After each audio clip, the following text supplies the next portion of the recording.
Hello एमर्स। आज हम लोग बायोलॉजी में एक नया चैप्टर एक नया अध्याय स्टार्ट करेंगे। इसका नाम है एनाटॉमी ऑफ फ्लावरिंग प्लांट। इससे पहले हम लोगों ने मार्फोलॉजी ऑफ फ्लावरिंग प्लांट देख लिया है, जहाँ पे हम लोगों ने समझा था कि अगर हम एक प्लांट को, एक पौधे को ऊपर से देखेंगे, यानी जो हम देख सकते हैं अपनी आंखों से, जो भी उसके पार्ट्स नज़र आ रहे हैं, तो उसके अंदर क्या क्या प्रॉपर्टी है, क्या क्या और कैसे कैसे उसके फंक्शंस हैं। ठीक है, उसके बारे में डिटेल जानने के बाद अब हम स्टार्ट करेंगे एनाटॉमी ऑफ फ्लावरिंग प्लांट। ठीक है, तो चैप्टर का नाम है एनाटॉमी ऑफ फ्लावरिंग प्लांट। अब एनाटॉमी ऑफ फ्लावरिंग प्लांट क्या होता है?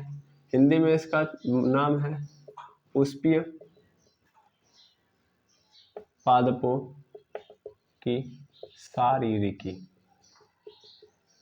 ठीक है, शारीरिकी क्या मतलब है एनाटॉमी और शारीरिकी से? चलिए देखते हैं। सबसे पहला एनाटॉमी। ठीक है, तो सबसे पहले हम लोग एनाटॉमी देखेंगे, उसके बाद फ्लावरिंग प्लांट को समझेंगे, उसके बाद चैप्टर के अंदर बढ़ेंगे। तो सबसे पहले हम देखते हैं शारीरिकी क्या होती है। तो शारीरिकी का मतलब होता है कि अगर मान लीजिए सिंपल देखें तो एक जीव ऊपर से जो दिखाई देता है, देखिए एक जीव ऊपर से भी दिखाई देता है, एक लिविंग ऑर्गेनिज्म है, तो ऊपर से जो दिखाई देता है, अगर हम उसकी ऊपर स्टडी करें, that type of study is called morphology. ठीक है ना, तो मार्फोलॉजी मतलब ऊपर से स्टडी करें। जैसे मैं ही हूँ, अगर आप मेरे मतलब मैं भी एक लिविंग ऑर्गेनिज्म हूँ, तो मेरे भी ऊपर से आप स्टडी करोगे तो क्या क्या नजर आएगा? अगर आप जो जो देख सकते हो, जैसे कि आप मेरे हाथ देख सकते हो, आंख देख सकते हो, कान देख सकते हो, बाल देख सकते हो, आप चेहरा देख सकते हो, फिर आप पैर देख सकते हो। तो जो भी आपको ऊपर नजर आ रहा है, दैट मीन्स कि आप मेरे ऊपर स्टडी कर सकते हो कि आप मेरा बाल कैसा है, मेरे हाथ का पोर्शन कैसा है, या उंगलियां कैसी हैं, नाखून कैसे हैं। तो ये सब आप कहाँ से स्टडी कर रहे हो? मेरे ऊपर स्टडी कर रहे हो, है ना। लेकिन मैं अगर बोलूं कि मेरे अंदर की जो किडनी है वो किस तरीके से है, लीवर है वो कैसा है, मेरा हार्ट है तो वो कैसा है, स्टोमक है तो कैसा है, तो वो अंदर का फंक्शन है, उसको आप नहीं देख सकते। दैट मीन्स जो ऊपर स्टडी की जाती है दैट इज मार्फोलॉजी। लेकिन आप अंदर चले जाओ, जैसे कि अभी जस्ट मैंने बोला कि किडनी कैसी है, मेरी लीवर कैसा है, हार्ट कैसा है, जो अंदर है, तो अंदर की जो स्टडी की करता है, यानी ये तो ऊपर हो गया, और जो अंदर की स्टडी करता है वो होता है एनाटॉमी। तो एनाटॉमी में हम लोग एक्चुअल में अंदर की बात करते हैं, अंदर की बात करते हैं, यानी किसी भी लिविंग ऑर्गेनिज्म के अंदर की बात, that is anatomy. A for अंदर और ए फॉर एनाटॉमी, याद रखिएगा। ठीक है, जैसे कि मान लीजिए आप किसी का भी एनाटॉमी पढ़ सकते हो। जैसे कि आप पढ़ोगे अलग अलग जगहों पे, जब आप आगे बढ़ोगे तो जब आपको बुक लेना होगा या आप पढ़ने जाओगे तो वहाँ पे डिटेल स्टडी कराने के लिए आपको एनाटॉमी जैसी ब्रांचेस पढ़ाई जाएंगी। तो जो बुक आएगी वो एनाटॉमी के बेसिस पे होगी कि anatomy of brain, anatomy of face या एनाटॉमी ऑफ आई। तो जहाँ पे एनाटॉमी लिखा है इसका मतलब आप डिटेल्ड स्टडी कर रहे हो उसकी, कहाँ की? उसके अंदर की। जैसे मैंने बोल दिया एनाटॉमी ऑफ आई, तो एनाटॉमी ऑफ आई का मतलब क्या है कि ये तो मुझे आंखें जो दिख रही हैं, जो जो पोर्शन हमको नजर आ रहा है कि ऐसे बीच में क्या है, काला है, चारों ओर सफेद है, लिक्विड दिख रहा है, ये सब तो ये तो मार्फोलॉजी हो गया। लेकिन उसके अंदर क्या है वो एनाटॉमी बताएगा। तो एनाटॉमी ऑलवेज कहाँ की बात करता है? अंदर की बात। ठीक है ना, कि उसके अंदर का स्ट्रक्चर कैसा है, कि आंखों के अंदर कौन सी नसें हैं, या सॉरी कौन से नर्व्स हैं, कैसे वो काम करती हैं, किस तरीके से लिक्विड होता है, रेटिना कहाँ पे प्लेस्ड होता है। तो इन सब के बारे में एनाटॉमी ही बता पाएगा, क्योंकि मार्फोलॉजी से आप सिर्फ इतना बता सकते हो कि आंखों का कलर कैसा है ना, वो बीच में अगर कहीं रेडनेस आ गई तो कहाँ पे रेडनेस आई है, ये सब बातें आप बता सकते हो मार्फोलॉजी में। ठीक है, तो एनाटॉमी क्या है? एनाटॉमी बायोलॉजी की एक ऐसी ब्रांच है जो कहाँ की बात करता है? तो किसी भी लिविंग ऑर्गेनिज्म के अंदर की बात करता है। तो सिंपल में बात लिख सकता हूं, anatomy, sorry simple, the branch of biology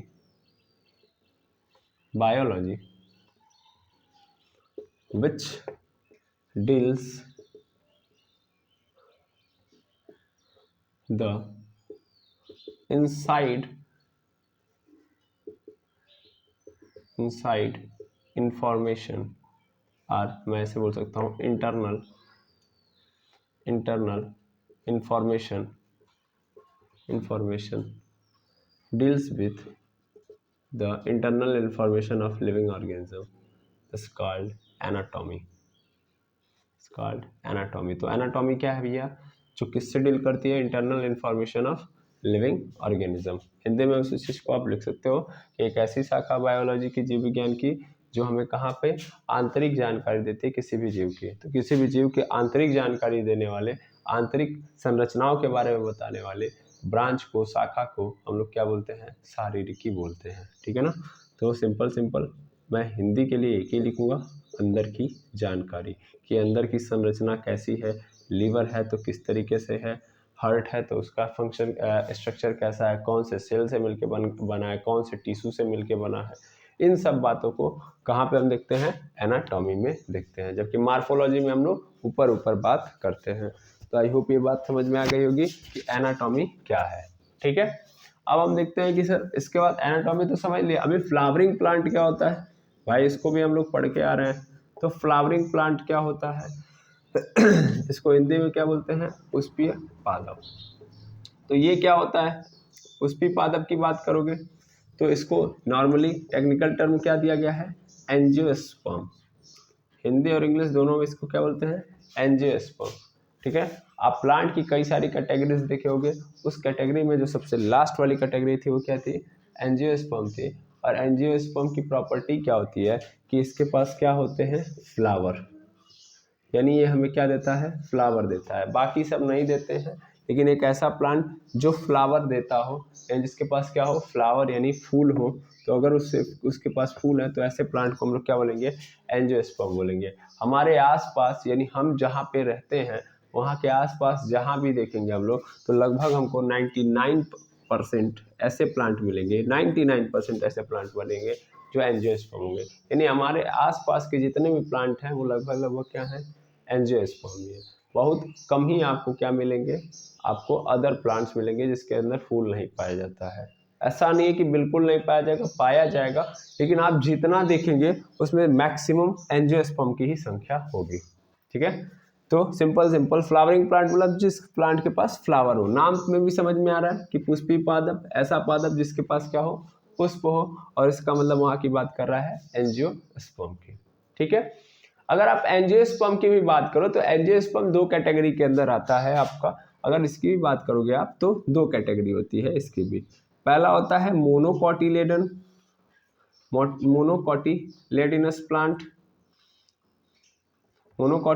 plant, और दूसरा होता है डाइकोटिलेडनस प्लांट। मतलब एंजियोस्पर्म भी दो पार्ट्स के अंदर है। हिंदी में इसको बोलेंगे तो ये बोला जाता है एक बीजपत्री, और अगर आप क्या बोलते हैं डाइकोटिलेडन को बोलोगे तो वो हो जाएगा द्विबीजपत्री। मतलब क्या है इसका मतलब आप लोगों ने इसके पहले भी सुना होगा और अभी भी जानते ही हो। ऐसा फ्लावरिंग प्लांट जिसकी जो सीड है, जिसका जो बीज है, वो सिंपल एक ही भाग के अंदर है, मतलब उसके दो भाग नहीं है या कई भाग नहीं है, सिंपल एक ही भाग है। और वहीं से क्या हो रहा है, वो निकल रहा है, एराइज हो रहा है उसका शूट सिस्टम और रूट सिस्टम। मतलब सिंपल ये जो बीज है, अगर ये बीज सिंपली ऐसे ही है, ये किसी भाग के अंदर कन्वर्ट नहीं है, और इस बीज से इधर नीचे की ओर जड़ निकल रही है और ऊपर की ओर तना निकल रहा है, तो ऐसे कंडीशन को या ऐसे एंजियोस्पर्म को हम लोग मोनोकोटिलेडनस बोलेंगे। सिंपल कि उसकी जो सीड है वो कई भागों में विभाजित नहीं है, बल्कि एक सिंगल पार्ट है उसका, उस सीड का। तो इसका मतलब मोनो हो गया। हिंदी में भी नजर आ रहा है आपको, एक बीजपत्री, यानी ऐसा बीज, मतलब एक बीज हो और उसके अंदर से पत्ता भी क्या निकलेगा, एक। सिंपल ये बात है। तो यहाँ पे एराइज जब होगा तो सिंगली ये इधर से ही निकलेगा, ऐसे साइड से नहीं निकलता है इसके अंदर।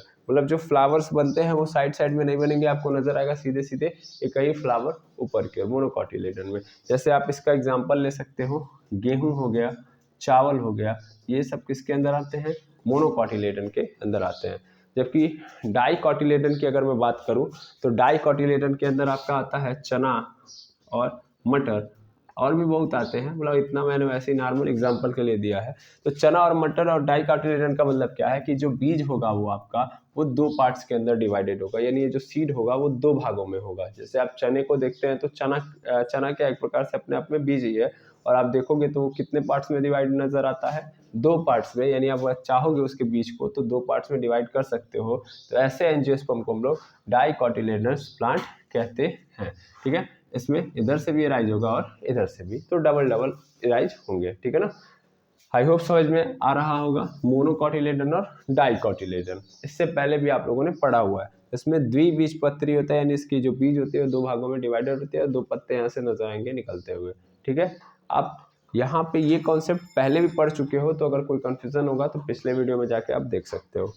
ठीक है, तो हम लोगों ने ये देख लिया कि एनाटॉमी क्या होता है और फ्लावरिंग प्लांट क्या होता है, ये दोनों बातें हम लोगों ने कर ली। अब चलते हैं, देखते हैं कि सर इसके अंदर हम पढ़ेंगे क्या, कैसे कैसे चीज़ों को समझेंगे। ठीक है, तो इसको मैं मिटा रहा हूँ, इसको आप लोगों ने नोट कर लिया होगा। अब आगे देखिएगा,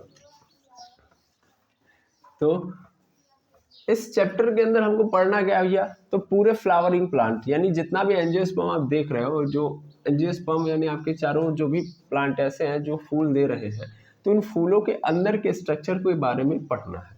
ठीक है, अब अंदर के स्ट्रक्चर की जब बात करोगे तो सिंपल कहानी है, बहुत सिंपल कहानी है भाई। एक लिविंग ऑर्गेनिज्म, मान लीजिए मैं यहाँ पे प्लांट की बात कर ही रहा हूँ, तो ये प्लांट कैसे बना होगा, अगर मैं बात करूँ प्लांट की, मैं बात करूं तो प्लांट कैसे बना होगा। सर प्लांट क्या है, आखिर प्लांट क्या है, एक लिविंग ऑर्गेनिज्म है, एक जीव है, और एक जीव बनता कैसे है, एक जीव बनता कैसे है।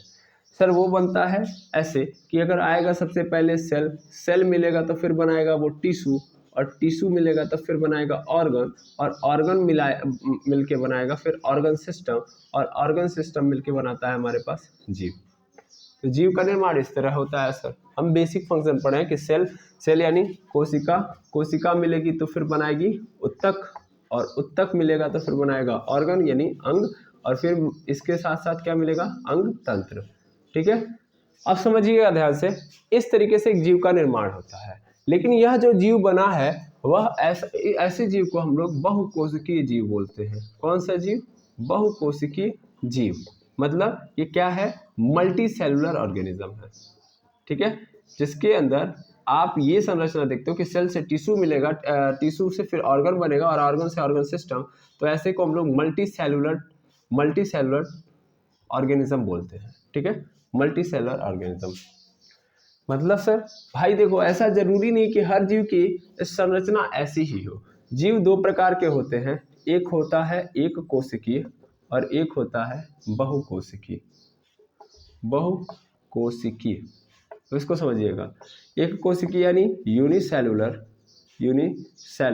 और बहुकोशिकीय यानी मल्टी सेलुलर। अब अगर बात करोगे यूनिसेलुलर की, तो यूनिसेलुलर मतलब सिंगल सेल से जो मिलके बना है, यानी एक कोशिका से मिलके बना होता है। कोशिका क्या होती है, किसी भी जीव की सबसे छोटी इकाई होती है। It is the smallest unit of living organism और लाइफ, यानी किसी भी जीवन की सबसे मौलिक और छोटी इकाई जो होती है वो क्या होती है, सेल होती है। छोटी इकाई, इकाई का मतलब उसी के अंदर सब कुछ समाहित होता है, यानी हर काम वो एक अकेला सेल कर सकता है।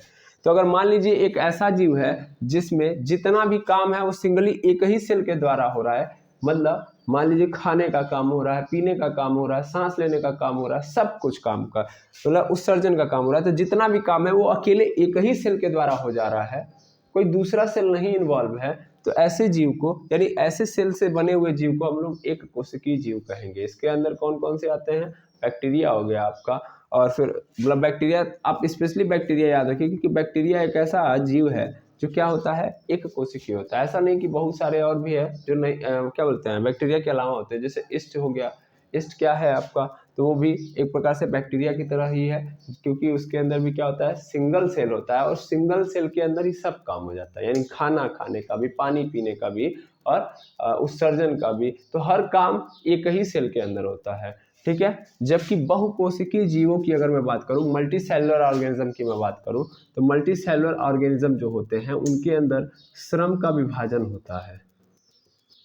ठीक है ना, श्रम विभाजन होता है। श्रम विभाजन का मतलब होता है division of function. Division of function मतलब क्या है, मतलब समझ में आ जाएगा। अभी यहाँ से आप पकड़िएगा तो यहाँ से समझ में आ जाएगा। भाई देखिए, बहुकोशिकी का मतलब multi cellular organism, multi cellular का मतलब बहुत सारे सेल से मिलकर बना हुआ है। बहुकोशिकी मतलब बहुत सारे सेल, बहुत सारे सेल मिल जाएंगे तब जाके एक जीव का निर्माण होगा। तो मान लीजिए बहुत सारे सेल, ऐसे मान लेता हूँ कि 4 सेल हो गए, ये 4 सेल मिलकर एक जीव बना रहा है।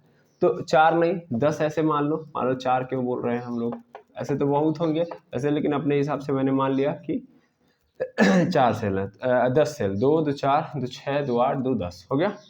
अब इसमें से सभी सेलों ने ग्रुपिंग कर लिया। अब ग्रुपिंग करके मतलब सॉरी, पूरे 10 सेल मिलके एक जीव को बना रहा है। तो इसमें से मान लो ये 2 सेल ने आपस में ग्रुपिंग कर ली और इन्होंने क्या किया, इन्होंने कहा कि हम लोग क्या काम करेंगे, हम लोग रेस्पिरेशन का काम करेंगे। रेस्पिरेशन का मतलब श्वसन का काम करेंगे, यानी इनका काम अलग है, ये श्वसन का काम करेंगे। ठीक है, ये 2 सेल मिले आपस में ग्रुपिंग बनाए और इन्होंने बोला कि हम लोग जो है डाइजेशन का काम करेंगे। हम लोग कौन सा काम करेंगे, डाइजेशन का काम करेंगे, यानी पाचन का काम करेंगे। फिर यहाँ पे 2 सेल थे, इन लोगों ने भी आपस में कॉम्बिनेशन बना लिया, ग्रुप बना लिया, और ग्रुप बनाने के बाद इन लोगों ने बोला कि हम लोग क्या करेंगे, हम लोग उत्सर्जन का काम करेंगे, यानी एक्सक्रिएशन का काम करेंगे।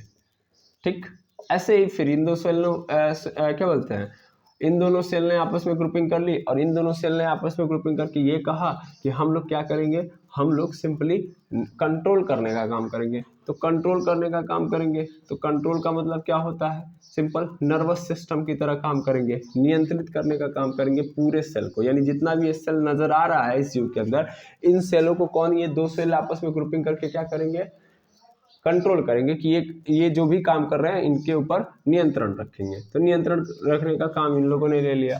अच्छा, इन दोनों सेल ने क्या किया, इन दोनों सेल ने बोला कि हम लोग परिवहन का काम करेंगे। सिंपल मैं समझ लेता हूँ कि परिवहन का मतलब एक जगह से दूसरी चीजें, मतलब जो जरूरत होगी इन लोगों को हम लोग पहुंचाते रहेंगे। ठीक है ना, यानी जिन चीजों की जरूरत होगी, जैसे कोई पौष्टिक तत्व की जरूरत है या किसी भी चीज की जरूरत है, तो ट्रांसपोर्टेशन का काम हम लोग करेंगे। तो क्या हुआ, इस बहुकोशिकीय जीव के अंदर जितने भी काम थे वो सभी कई सारे सेलों ने आपस में क्या कर लिए, बांट लिए। तो जो बहुकोशिकीय यानी मल्टी सेलुलर ऑर्गेनिज्म होता है, इसके अंदर क्या होता है, जितने भी काम होते हैं वो क्या होते हैं, डिवाइड होते हैं। जबकि यूनिसेलुलर के अंदर सभी के सभी जो काम होते हैं वो क्या होते हैं, डिवाइड नहीं होते। उसके अंदर एक ही सेल सब काम कर रहा होता है। यानी रेस्पिरेशन का भी एक ही सेल करेगा, डाइजेशन भी इसी एक ही सेल के अंदर होगा, उत्सर्जन भी एक ही सेल के अंदर होगा, कंट्रोलेशन का भी एक ही सेल करेगा और ट्रांसपोर्टेशन का भी एक ही सेल करेगा। दैट मीन्स यहाँ पे दूसरा कोई सेल नहीं आएगा।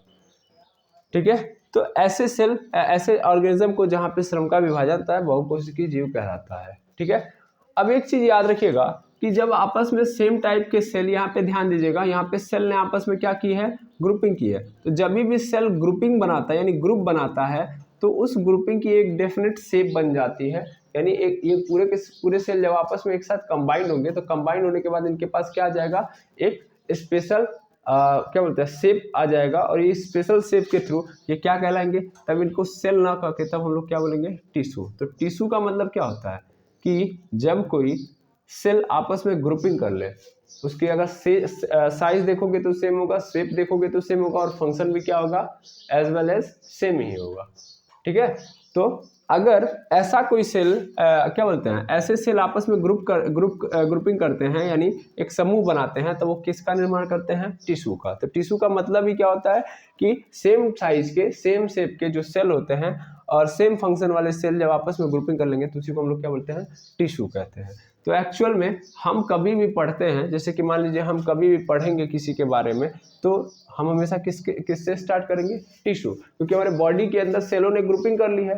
तो अगर मैं टिश्यू की बात कर लेता हूं तो टिश्यू वही काम करेगा जो बाकी सेल कर रहे हैं। मतलब उस उत्तक का या उस टिश्यू की जो मैं बात कर रहा हूँ वो टिश्यू है क्या, ग्रुपिंग ऑफ सेल। और वो सेल कैसे हैं, तो सर सेम साइज के हैं, सेम शेप के हैं और सेम फंक्शन वाले हैं, सेम काम करने वाले हैं।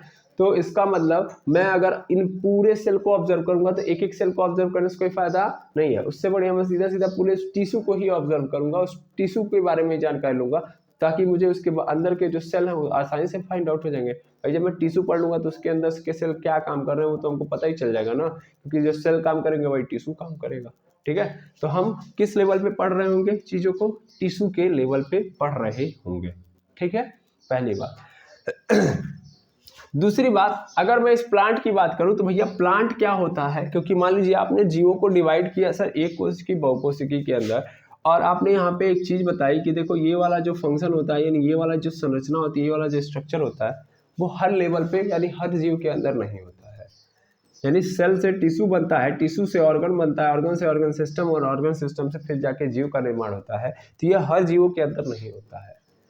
तो सर प्लांट के अंदर क्या होता है, मतलब प्लांट के अंदर क्या ऐसा फंक्शन है कि नहीं है? देखिए हमारे अंदर अगर हमारी बात करें जाए, मनुष्य की बात की जाए, तो ये पूरा का पूरा जो फंक्शन बना है वो मनुष्य में होता है कि सेल से टिश्यू बनेगा, टिश्यू से ऑर्गन, ऑर्गन से ऑर्गन सिस्टम, ऑर्गन सिस्टम से एक जीव यानी एक मनुष्य का निर्माण हो जाएगा। इन प्लांट के अंदर, हाँ, तो प्लांट के अंदर भी होता है, सेल से टिश्यू बनता है, टिश्यू से फिर क्या बनता है, ऑर्गन। लेकिन इसका जो स्ट्रक्चर होता है वो मैक्सिमम कहाँ तक, यानी इसकी जो ऑर्गेनाइजेशन होती है, इसका जो संगठन होता है वो ऑर्गन लेवल तक ही होता है।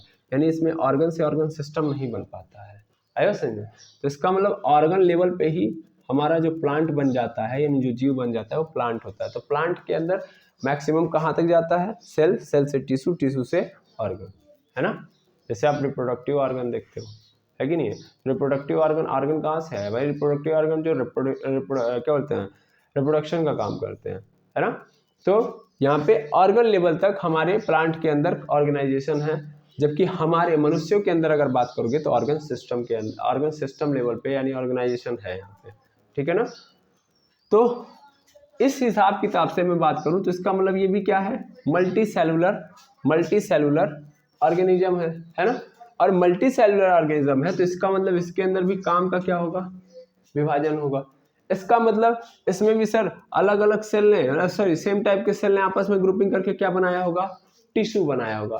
तो इसका मतलब इस प्लांट को अगर मैं अंदर से, देखिए ये कहाँ की बात है, ये अंदर की बात तो चल रही है कि भाई सेल, सेल टिश्यू हम कहाँ देख पाते हैं, हम देख पाते हैं नहीं, हम इनको थोड़ी ना देख पाते कि सेल कहाँ पे है, टिश्यू कहाँ पे है, हम सेल और टिश्यू को थोड़ी ना देख सकते हैं, ठीक है। तो इसका मतलब सर हमें अगर इस प्लांट को ऑब्जर्व करना है, इसके इंटरनल पार्ट्स को समझना है, इंटरनल इंफॉर्मेशन को निकालना है, दैट मीन्स हमें क्या करना पड़ेगा, हमें इसके टिश्यू के ऑर्गेनाइजेशन को समझना पड़ेगा। क्योंकि भाई टिश्यू समझ में आ गया तो ऑर्गन तो अपने आप नजर आ ही रहे हैं, कोई दिक्कत है ही नहीं, ठीक है। तो एक्चुअल में जब हम इस प्लांट की स्टडी करेंगे तो प्लांट में हम लोग क्या पढ़ेंगे, प्लांट के अंदर पाए जाने वाले जितने भी टाइप के टिश्यू हैं, उससे क्या फायदा होगा कि जब आप पूरे टाइप के टिश्यू को समझ लोगे तो आपको ऑलरेडी प्लांट की संरचना क्या हो जाएगी, समझ में आ जाएगी, और इंटरनल काम भी आपको समझ में आ जाएगा। तो इंटरनल जितनी जानकारियां हैं वो सब आपके समझ में आ जाएंगी, क्योंकि आप जब टिश्यू पढ़ रहे होगे तो सेल ऑलरेडी उसके अंदर इन्वॉल्व होगा, ठीक है। तो आपको अलग से कुछ करने की जरूरत है नहीं, तो टिश्यू पढ़िए, टिश्यू के साथ सेल इन्वॉल्व हो जाएगा, टिश्यू पढ़ लोगे तो ऑर्गन तो आप समझ ही रहे हो कि स्टेम का क्या काम है, स्टेम कैसे काम करता है, लीफ का क्या काम है ना। तो ये अगर मैं एक ऑर्गन मानता हूँ तो अगर सिंपल मैं मान लेता हूँ कि लीफ क्या है, एक ऑर्गन है, स्टेम क्या है, एक ऑर्गन है, तो उसके अंदर टिश्यू होंगे, और अगर मैं उन टिश्यू को पढ़ लूंगा तो अपने आप ऑर्गन समझ में आ जाएगा, ठीक है।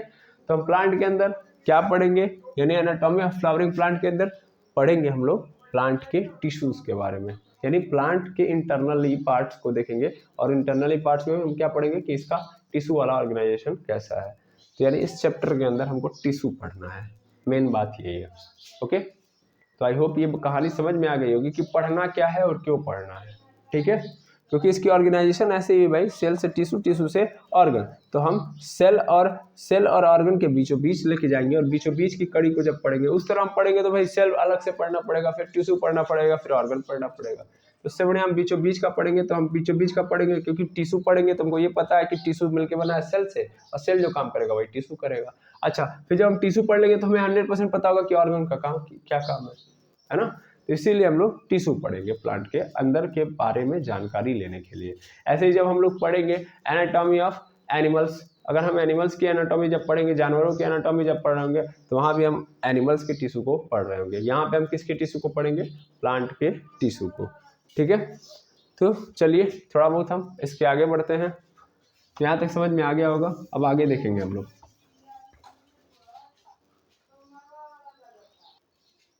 तो चलिए आगे हम बात करेंगे, अगर आगे हम डिस्कस करेंगे तो हमने ये देखा कि भैया जो बहुकोशिकी यानी मल्टी सेलुलर ऑर्गेनिज्म होते हैं उसके अंदर मेरा प्लांट आता है ना। उसके अंदर क्या आता है, मेरा प्लांट आता है। अच्छा, इसी के अंदर फिर मेरा कौन आएगा, एनिमल भी आएगा। तो मल्टी सेलुलर के अंदर अगर बात करोगे तो मल्टी सेलुलर के अंदर प्लांट भी आता है, एनिमल भी आता है। तो सर केवल यही आते हैं? नहीं, मल्टी सेलुलर के अंदर आपका फंजाई भी आता है ना। फंजाई भी आपका किसके अंदर आता है? मल्टी सेलुलर के अंदर आता है। और कोई आता है? एल्गे आता है, यस और नो? आता है। एल्गिया के अंदर भी होता है। मान लीजिए एल्गिया के अंदर भी कई सारे ऐसे पोर्शन होते हैं जो आपको नजर आएंगे, ग्रुप बना रहे होंगे सेल का। लेकिन याद रखिएगा कि मल्टी सेलुलर ऑर्गेनिज्म के अंदर एल्गे और जो फंजाई होते हैं, इनका जो सेल के बाद टिश्यू का बनना होता है, सिंपल वो कैसा होता है? वो कुछ ऐसा होता है कि ये सेल ग्रुपिंग करते हैं, ग्रुपिंग करके टिश्यू तो बनाते हैं, बट वो टिश्यू नहीं बना पाते हैं जो एक्चुअल टिश्यू हो। मतलब यहाँ पे बहुत लूज टिश्यू बनता है। यानी इसके अंदर टिश्यू लेवल पे मैं बोल सकता हूँ कि ऑर्गेनाइजेशन होता है, लेकिन एक्चुअल ऑर्गेनाइजेशन जो होता है वो सेलुलर ही होता है। सेलुलर का मतलब एक्चुअल में ये ग्रुप तो करते हैं, मतलब 5-6 सेल मिल जाएंगे, यानी सेल क्या बोलते हैं, 5-6 सेल मिलके ग्रुपिंग तो करेंगे, लेकिन एक जो सेम शेप सेम साइज का जो टिश्यू बनाना चाहिए वो नहीं बना पाते हैं, क्योंकि ये आपस में जब जुड़ते हैं तो बहुत लूजली पैक हो पाते हैं। यानी बहुत ज़्यादा इनके अंदर जो पैकिंग होती है वो टाइटली नहीं हो पाती है, इससे एक फिक्स शेप हमको नहीं मिल पाता है। टिश्यू जैसा ऑर्गेनाइजेशन जैसा होना चाहिए वो नहीं हो पाता है। तो अगर मैं बात करूं कि यहाँ पे टिश्यू लेवल तक ये दोनों के दोनों नहीं पहुंच पाते हैं। तो मल्टी सेलुलर ऑर्गेनाइजेशन के अंदर भैया ये जो एल्गाई और फंगिया हैं, इनका हम लोग क्या नहीं देख पाते हैं? टिश्यू लेवल का ऑर्गेनाइजेशन नहीं देख पाते हैं। इसीलिए मैंने मल्टी सेलुलर ऑर्गेनिज्म में से इन दोनों को यहाँ से हटा दिया। इसका रीज़न क्या है? क्योंकि इनके पास टिश्यू वाली कहानी है नहीं। ठीक है, तो अगर अच्छे तरीके से टिश्यू की बात करोगे तो अच्छे तरीके से टिश्यू प्लांट में बनता है, और दूसरा अच्छे तरीके से जो टिश्यू बनता है वो एनिमल में बनता है। ठीक है, तो टिश्यू यहाँ भी बनेगा और यहाँ भी बनेगा।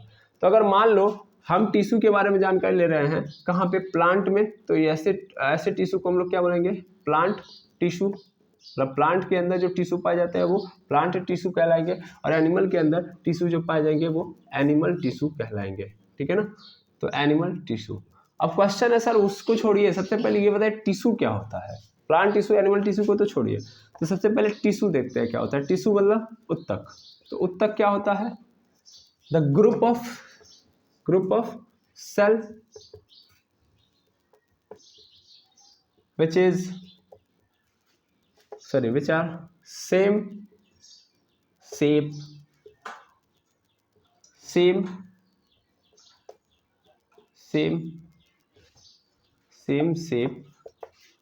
same size, and as well as perform same function।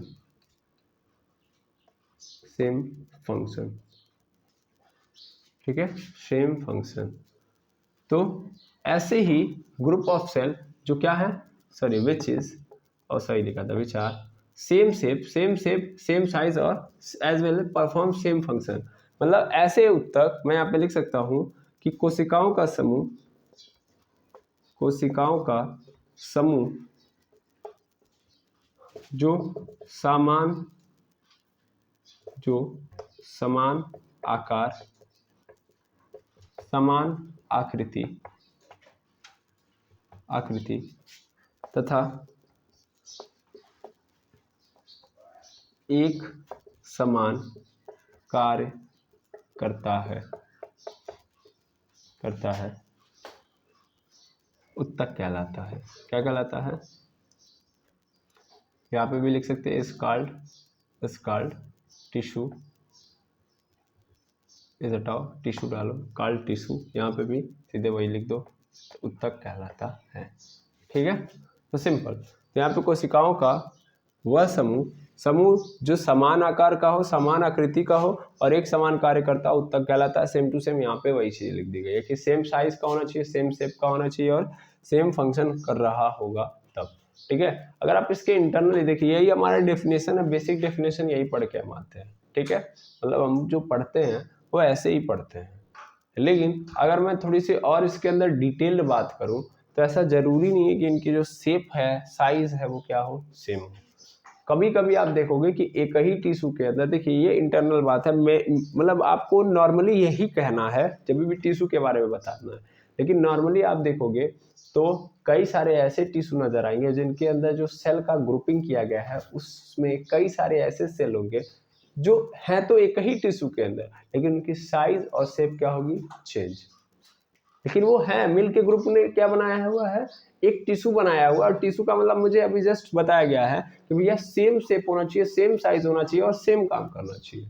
तो पहला मैंने यही बोल दिया कि ऐसा जरूरी नहीं है कि वो सबके सब क्या करेंगे, सबके सब क्या होंगे, सेम शेप और सेम साइज के होंगे। ऐसा भी होता है कि एक टिश्यू के अंदर कुछ ऐसे सेल होते हैं जो सेम साइज को नहीं मानते हैं, यानी वो अलग से शेप और साइज को लेके आते हैं और फिर भी वो एक ही टिश्यू के अंदर रहते हैं, पहली बात। दूसरी बात, यहाँ पे बोला गया कि सेम फंक्शन परफॉर्म करने चाहिए, यानी जितने भी सेल हैं, अगर 10 सेल है, अगर पूरे टिश्यू का काम है उत्सर्जन करवाना, तो इसका मतलब हर एक सेल उसके अंदर का जो होगा वो सिर्फ एक ही काम कर रहा होगा, उत्सर्जन का।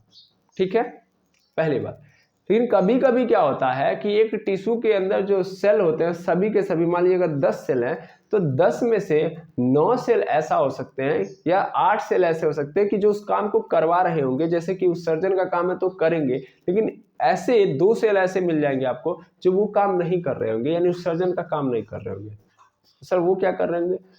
ऐसे भी मिलता है सेल कि वो सेल को जो काम दिया गया है, मतलब एक्चुअल में जो टिश्यू का काम है वो सेल के भरोसे हो रहा है, तो सेल अगर वो काम करेंगे तभी वो टिश्यू काम कर पाएगा। तो भैया टिश्यू ने कहा कि भैया मेरा काम है उत्सर्जन करवाना, तो उसके अंदर जितने सेल हैं उसको कमांड मिल गई कि हमको क्या करवाना, उत्सर्जन करवाना।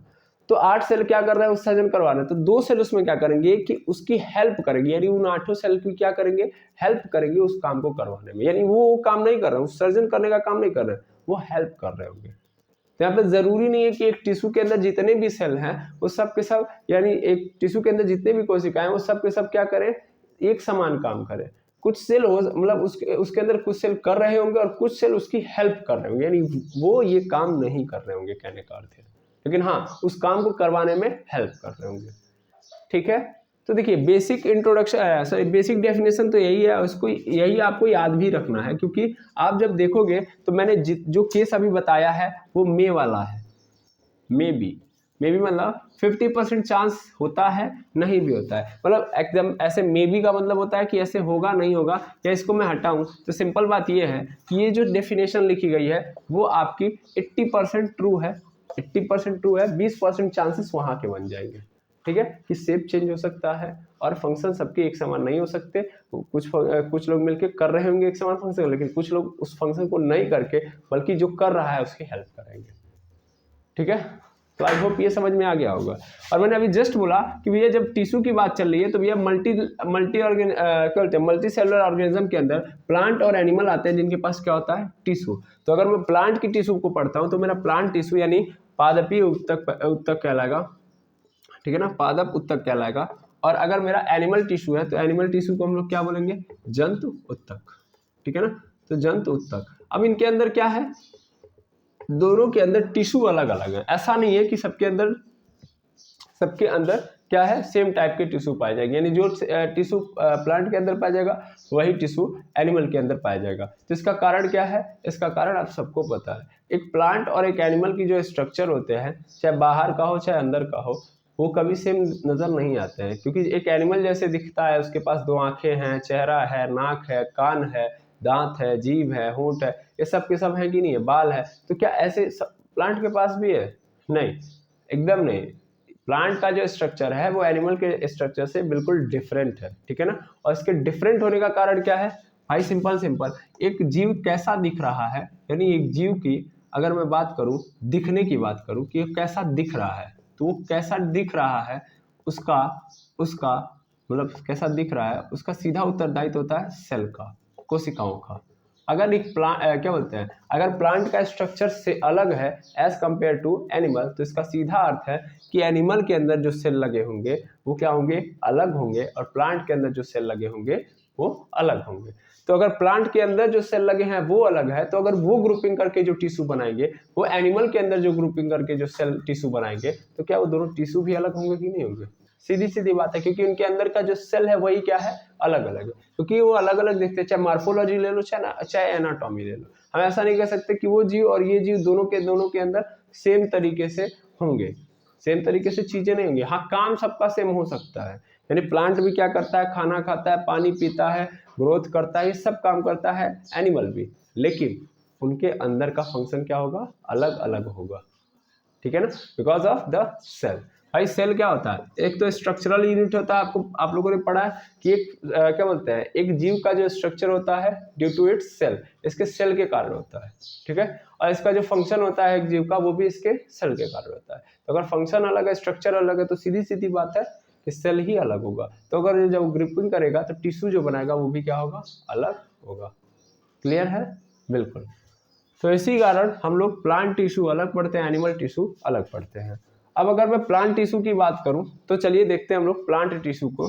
तो इधर से मैं मिटा रहा हूं क्योंकि आप लोगों ने लिख लिया होगा और समझ भी लिया होगा।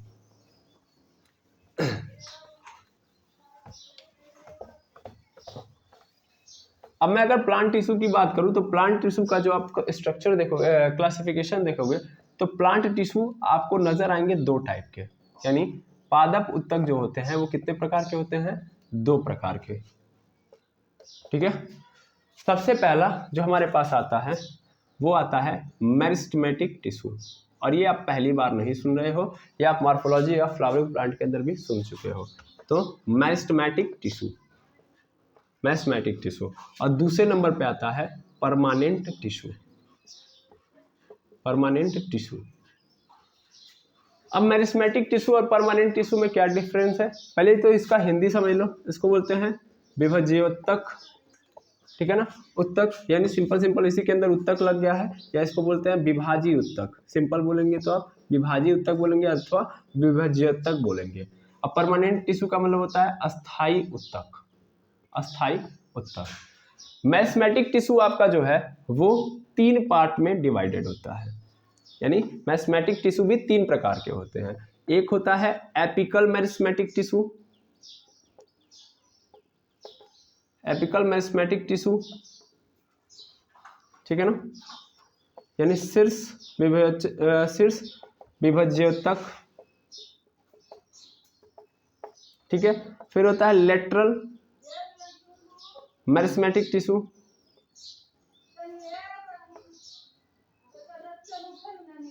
पार्श्व विभज्योतक, ठीक है। उसके बाद फिर आप देखोगे तो लेटरल के बाद हमारे पास आता है एपिकल हो गया, लेटरल हो गया, और फिर होता है इंटरकैलरी, ठीक है ना, इंटरकैलरी मेरिस्टेमेटिक टिश्यू, ठीक है ना। तो इसको बोलते हैं हम लोग अंतर्विष्ट, अंतर्विष्ट विभज्योतक। जबकि परमानेंट टिश्यू की बात करोगे तो ये होता है 2 प्रकार का, एक होता है सिंपल और एक होता है कॉम्प्लेक्स, यानी सरल अस्थाई उत्तक, और एक होता है आपका कॉम्प्लेक्स का मतलब जटिल अस्थाई उत्तक। सिंपल की भी बात करोगे तो ये भी आपको 3 प्रकार से नजर आएंगे, ठीक है ना। पहला आएगा आपका पैरेन्काइमा, पैरेन्काइमा, हिंदी में इसको पैरेन्काइमा ही बोलेंगे, पैरेन्काइमा। कॉलेनकाइमा, कॉलेनकाइमा, इसको हिंदी में कॉलेनकाइमा ही बोलेंगे। और फिर आप देखोगे यहाँ पे तो तीसरे नंबर पे हमारे पास आ जाता है स्क्लेरेनकाइमा, स्क्लेरेनकाइमा, स्क्लेरेनकाइमा, ठीक है। कॉम्प्लेक्स की बात करोगे तो कॉम्प्लेक्स टिश्यू के अंदर आता है आपका जाइलम और फाइलम। आप जाइलम और फाइलम सुने होंगे, आप लोगों ने अपने जीवन काल में जरूर पढ़ा होगा जाइलम क्या होता है और फाइलम क्या होता है, ठीक है। फाइलम यानी फ्लोएम इसी को बोलते हैं, सॉरी, तो फ्लोएम आप बोल, फ्लोएम, ठीक है। क्या होता है इसको समझो, जाइलम है, फाइलम या फ्लोएम है, एक ही बात है, ठीक है। तो याद रखिएगा यहाँ पे ये होते हैं प्लांट टिश्यू के 2 टाइप, एक होता है मेरिस्टेमेटिक टिश्यू और दूसरा होता है परमानेंट टिश्यू। यानी सिंपली बात किया जाए तो प्लांट 2 ही टाइप के टिश्यू से मिलकर बना होता है, मेरिस्टेमेटिक और परमानेंट। मेरिस्टेमेटिक टिश्यू क्या होते हैं, तो ऐसे टिश्यू जो रेगुलर बेसिस पे क्या करते हैं, विभाजित होते रहते हैं, यानी अपने आप को बढ़ाते रहते हैं, ग्रोथ करते रहते हैं, दैट मीन्स सिंपल। इनके अंदर सेल डिवीजन की जो प्रोसेस है वो चलती रहती है, यानी इनके पास कैपेबिलिटी होती है विभाजन करने की। तो ऐसे टिश्यू को क्या कहते हैं हम लोग, मेरिस्टेमेटिक टिश्यू कहते हैं। जबकि परमानेंट टिश्यू के अंदर विभाजन बंद हो जाता है और यहाँ पे जो शेप होता है परमानेंट टिश्यू का वो क्या हो चुका होता है, फिक्स होता है। ठीक है ना। तो सिंपल एक बात और समझिएगा कि ऐसे टिश्यू को हम लोग बोलेंगे कि ये एक्टिव होते हैं, जबकि ये क्या होते हैं, इनएक्टिव होते हैं। ठीक है ना। इनएक्टिव का मतलब क्या होता है, सॉरी इनएक्टिव कह रहा हूँ मैं, ये एक्टिव होते हैं और ये खत्म, स्विच ऑफ है ना। सिंपल मैं यहाँ पे ऐसे बोल सकता हूँ, डीएक्टिव होते हैं ये, सिंपल कि मतलब यहाँ पे ये जिंदा है और ये क्या हो चुके होते हैं, मर चुके होते हैं। मर चुके होने का अर्थ क्या है कि ये सेल डिवीजन नहीं करते, यानी अब ये जिस रूप में है, जो काम दे दिया गया बस वही करेंगे। जबकि इनका काम सिंपली क्या है, इनका काम है विभाजन करना, इनका काम है विभाजन करना यानी संख्या बढ़ाना। जबकि इनका काम अब खत्म हो चुका है, विभाजित नहीं करते हैं ये लोग, और ये क्या हो जाते हैं, परमानेंट टिश्यू के रूप में, मतलब सिंपली परमानेंट हो जाते हैं, है ना। जैसे आप ही लोग रेगुलर बेसिस पे पढ़ रहे हैं, तो अभी आप पढ़ रहे हैं किसी चीज़ को पाने के लिए, यानी किसी चीज़ को अटेंड करने के लिए, यानी आप रेगुलर बेसिस पे पढ़ते जा रहे हो, पढ़ते जा रहे हो, क्या कर रहे हो, नॉलेज गेन कर रहे हो। क्या आपके लाइफ में स्टेबिलिटी यही है, पढ़ना? नहीं, आप पढ़ इसलिए रहे हो ताकि आप एक जॉब पा जाओ और एक स्टेबल फंक्शन पा पाओ। ठीक है ना। यानी आपके पास आपकी जो पहचान हो एक स्पेशल फंक्शन के कारण हो। अब सभी लोग पढ़ रहे हैं, यहाँ पे इंडिया के अंदर करोड़ों स्टूडेंट है, अरबों स्टूडेंट है, तो क्या कर रहे हैं, पढ़ ही रहे हैं। तो इसका मतलब किसी की पढ़ने के कारण थोड़ी ना कोई पहचान है। वो पढ़ लेंगे, जब नौकरी पाएंगे तब ना उनके पास कोई पहचान आएगा। तो क्या है कि अभी वो पढ़ रहे हैं, दैट मीन्स वो एक्टिव और रेगुलर बेसिस पे अपने ज्ञान को बढ़ा रहे हैं ताकि वो क्या हो पाए, स्टेबल हो पाए। तो मैथमेटिक टिश्यू अभी फिलहाल में आप हैं, और बाद में जब आप क्या हो जाएंगे, स्टेबल हो जाएंगे, तो वो यानी अब परमानेंट हो गए, अब आपको जरूरत ही नहीं पढ़ने की, तब आप पढ़ने जाएंगे नहीं, तब आप अपने काम के थ्रू अपनी पहचान आइडेंटिफिकेशन को शो करेंगे। तो उस कंडीशन में तब आपको पढ़ने की जरूरत नहीं पड़ेगी, तब आप हो चुके हैं परमानेंट। ठीक है। अब मैथमेटिक टिश्यू भी आपका 3 प्रकार का होता है, यहाँ पे देख रहे हैं आप, और ऐसे ही यहाँ पे परमानेंट टिश्यू 2 टाइप का होता है। तो क्या होता है मैथमेटिक टिश्यू और क्या होता है परमानेंट टिश्यू, इसको हम लोग डिटेल में कल पढ़ेंगे। आज हम लोगों ने ये समझ लिया कि प्लांट टिश्यू के अंदर क्या क्या बोलते हैं, प्लांट टिश्यू क्या होते हैं, एनाटॉमी ऑफ फ्लावरिंग प्लांट क्या होता है, जिसमें एनाटॉमी समझा, फ्लावरिंग प्लांट समझ लिया, और टिश्यू के बारे में भी हम लोगों ने समझ लिया। कल हम पढ़ेंगे, स्टार्टिंग करेंगे मैथमेटिक टिश्यू। आज क्लासिफिकेशन दिखा दिया, अब बारी बारी कल से हम लोग पढ़ेंगे और अच्छे से पढ़ेंगे। इसमें से कोई ऐसा नहीं होगा कि जैसे मैंने रैंडमली बता दिया, वो तो रैंडम चीज़ था, कल हम डिटेल्ड में इसके बारे में पढ़ रहे होंगे। ठीक है। तो आज के लिए इतना ही। थैंक यू वेरी मच एमर्स, मिलते हैं नेक्स्ट वीडियो में।